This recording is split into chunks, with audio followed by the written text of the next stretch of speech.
मनीष कश्यप को क्या मानते हैं? मनीष कश्यप का अभी समझिए भाजपा का सबसे बड़ा चमचा है। मनीष कश्यप का आप चंदा चोर कह सकते हैं, कहते हैं क्या? बिल्कुल 100% कह सकते हैं, कह नहीं सकते हैं, 100% अब कह सकते हैं। में जातिवाद का सबसे बड़ा परिभाषा है, जो आप अपने जाति से प्यार कीजिए वो जातिवाद नहीं है, दूसरे के जाति से जलिए मत, दूसरे जाति को गाली मत दीजिए। कहते हैं हम जातिवाद करते हैं, जातिवाद हम कहाँ कर रहे हैं? जातिवाद सबसे बड़ा सरकार कर रही है। अगर आपको लगता है कि हम जातिवाद कर रहे हैं, सरकार को बोलिए जाति प्रमाण पत्र बनवाना बंद कर दे। बिहार में हर पार्टी जातिवाद करते हैं, तो मतलब आप लोग भी जातिवाद करना नहीं चाह रहे हैं? मोहम्मद गोरी के मज़ार पे चादर चढ़ाने आता था तो वहाँ का नियम था, पृथ्वीराज चौहान के कब्र पे, या उस टाइम कब्र कहिए, उसको चिता कहिए, जो भी कहिए, उस पे वहाँ पे वो पत्थर मारता था, चप्पल मारता था। इस वक्त हमारी मौजूदगी मधेपुरा जिला के उदा किशनगंज में है। हमारे साथ राजपा जिलाध्यक्ष आशीष कुमार जी हैं। बिहार ही नहीं पूरे देश में लोकसभा के चुनाव को लेकर राजनीतिक उथल पुथल हो रही है।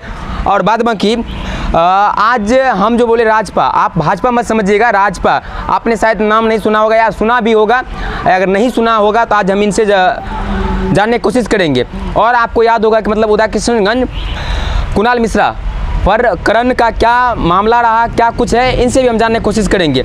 जी आपका स्वागत है हमारे चैनल में। धन्यवाद आपका। जी आप अपने पार्टी के बारे में बताइए थोड़ा सा। मेरा राष्ट्रवादी जनलोक पार्टी सत्य है। ये शेर सिंह राणा उत्तराखंड से आते हैं। आपने उनका नाम सुना होगा, पृथ्वीराज चौहान का अस्थि जब अफगानिस्तान से लाया गया था जी, जब कंधार विमान अपहरण कांड हुआ था ना, तो उस टाइम का विदेश मंत्री था जसवंत सिंह जी। जसवंत सिंह जब अफगानिस्तान गया अपने विमान को छुड़ाने के लिए, तो वहाँ उन्होंने देखा कि काबुल में एक ही जगह पे पृथ्वीराज चौहान और मोहम्मद गोरी का मज़ार था जी। तो जो आदमी मोहम्मद गोरी के मज़ार पे चादर चढ़ाने आता था, तो वहाँ का नियम था, पृथ्वीराज चौहान के कब्र पे, या उस टाइम कब्र कहिए, उसको चिता कहिए, जो भी कहिए, उस पे वहाँ पे वो पत्थर मारता था, चप्पल मारता था, उसके बाद चादर चढ़ाया जाता था। वहाँ का एक रीति रिवाज बन गया था जी। तो जब जसवंत सिंह कंधार से काबुल से लौट के आया तो मीडिया बाइट में दिल्ली में वो कहा, तो मुझे ये चीज़ देख के बहुत दुख हुआ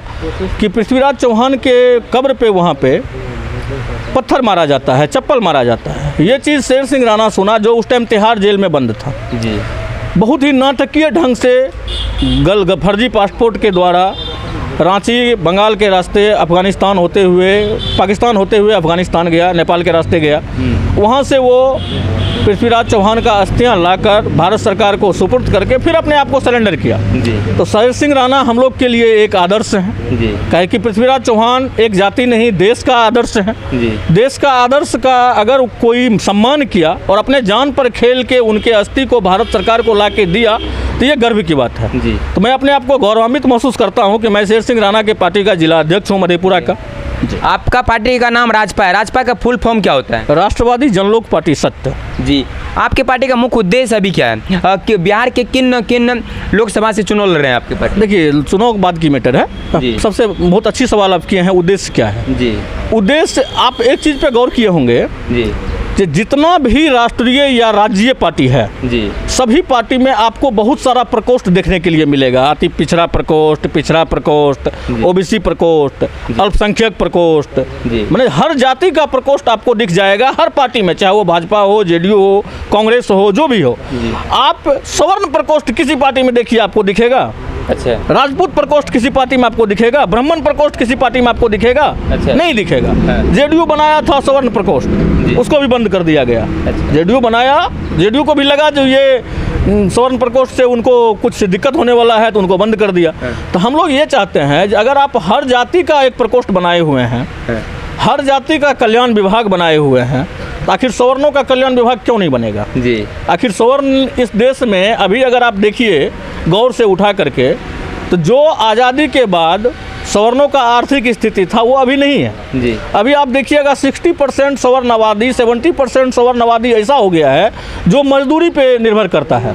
रोजी रोटी कमाने के लिए उसको जाके मजदूरी करना पड़ेगा बाहर के राज्य में, तो उसका रोजी रोटी चलता है। तो हमारा पार्टी का एक ही उद्देश्य है जो हमारा पार्टी अगर कहीं से जीतता है तो उनका मेन काम है सरकार से लड़ करके वो सवर्ण आयोग का गठन करवाएगा, सवर्ण प्रकोष्ठ का गठन करवाएगा। कहीं ना कहीं राजपा का ये मुख्य उद्देश्य यह नहीं बता रहे हैं आपकी, मतलब स्वर्णों की जो है हक की मांग के लिए लगातार कोशिश कर रहे हैं क्या? देखिए, हमारा सबसे बड़ा एक ही नारा है, हम ना तो किसी का हक छीनेंगे ना ही अपना हक किसी को छीनने देंगे। अच्छा। हम इस मिशन पे काम कर रहे हैं। अच्छा, कहीं ना कहीं बिहार में हर पार्टी जातिवाद करते हैं, तो मतलब आप लोग भी जातिवाद की बात करना नहीं चाह रहे हैं? हमको आप एक चीज़ बताइए, जातिवाद आप किसे कहते हैं? आप अभी अनुमंडल जाइए, आप जिला जाइए, आप ओबीसी हैं या आप यादव जी हैं, तो बिना ओबीसी सर्टिफिकेट का आप नौकरी लेने जाएंगे?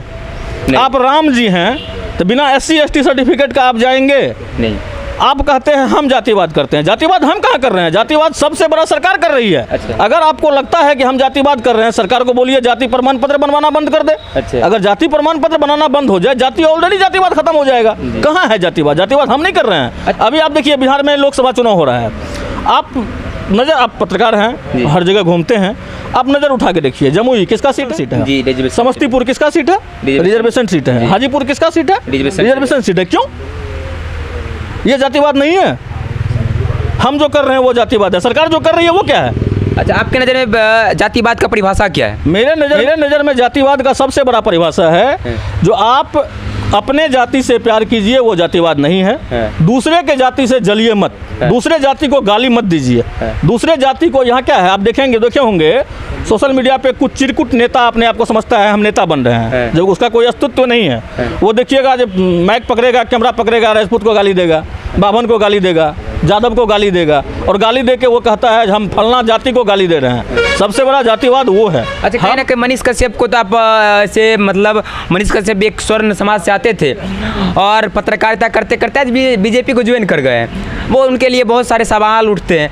तो मनीष कश्यप को आप किस नज़रिया से देखते हैं? देखिए, मनीष कश्यप को शुरुआत में जब वो सन ऑफ बिहार चला रहा था जी, तो मुझे लगा कि नहीं, बिहार का एक वो युवा अच्छा काम कर रहा है जी।